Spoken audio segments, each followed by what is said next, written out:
ചെമ്മീൻ നമുക്ക് ഫുഡ് ഉണ്ടാക്കാൻ പറ്റും, കറി ഉണ്ടാക്കാൻ പറ്റും. കഴിഞ്ഞ ദിവസം ഞങ്ങൾ മാർക്കറ്റിൽ പോയപ്പോൾ മേടിച്ച മീനുകളാട്ടത്. ഇത് മാന്തളാട്ടാ. മാന്തള് നമ്മുടെ നാട്ടിലത്തെ പോലേക്കും തന്നെയാട്ടാ. ഈ മീൻ എന്താണെന്ന് എനിക്ക് കറക്റ്റായിട്ട് അറിയില്ല. ഈ രണ്ട് മീനും.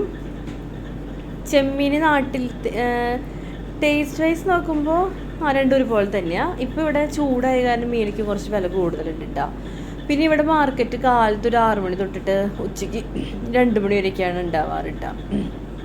പക്ഷേ 2 മണിക്കും കഴിഞ്ഞ് ഇവർ മീനിക്ക് നല്ല ഓഫർ ഇടാറുണ്ട്. ഇവിടെ അധികം ഈ ബഹ്റിൻ ഫിഷുകൾ കുറേ ഉണ്ടാവാറുണ്ട് കേട്ടോ. നമ്മൾ നാട്ടിലത്തെക്കാളും കൂടുതൽ വെറൈറ്റി മീൻ എനിക്കിവിടെ ഉണ്ടെന്ന് തോന്നിയിട്ടുണ്ട്. ഈ മീൻ ഫ്രൈ ആക്കുമ്പോൾ നല്ല ടേസ്റ്റാണ് കേട്ടോ. പിന്നെന്താണെന്ന് വിചാരിച്ചാൽ ഇവിടെ നമുക്ക് മീനൊക്കെ കട്ട് ചെയ്ത് ക്ലീൻ ചെയ്തൊക്കെ തരും. പിന്നെ ഒരു 2 മണിക്കും കഴിയുമ്പോഴുണ്ടല്ലോ ഇവിടെ മീനുകൾ അവർ ഇതുപോലെ ഒരു പ്ലേറ്റിലാക്കിയിട്ട് ഓരോ പ്ലേറ്റിന് ഇത്ര വില, ഒരു പ്ലേറ്റിന് ഇത്ര വിലയ്ക്കൊക്കെ അവരിങ്ങനെ ഓഫർ ഇടും. പിന്നെ ഇവിടുത്തെ ഞണ്ടും പിന്നെ കക്കിയും നല്ല ടേസ്റ്റാണ്. പിന്നെ ചാളി ഉണ്ടല്ലോ, ഇവിടുത്തെ ചാളയ്ക്ക് ഭയങ്കര ഉപ്പിൻ്റെ ടേസ്റ്റാണ്. അത് കാരണം നമ്മൾ കറി വെക്കുമ്പോൾ ഫ്രൈ ചെയ്യുമ്പോൾ അതൊക്കെ നോക്കിയിട്ട് വേണം ഉപ്പിടാനായിട്ട്. ഇതൊക്കെയായിരുന്നു ഇവിടുത്തെ മാർക്കറ്റിലെ വിശേഷങ്ങളൊക്കെ പറയുകയാണെങ്കിൽ. പിന്നെ ഇതൊക്കെ ഇവിടുത്തെ ബഹ്റിൻ ഫിഷാന്ന് തോന്നുന്നു.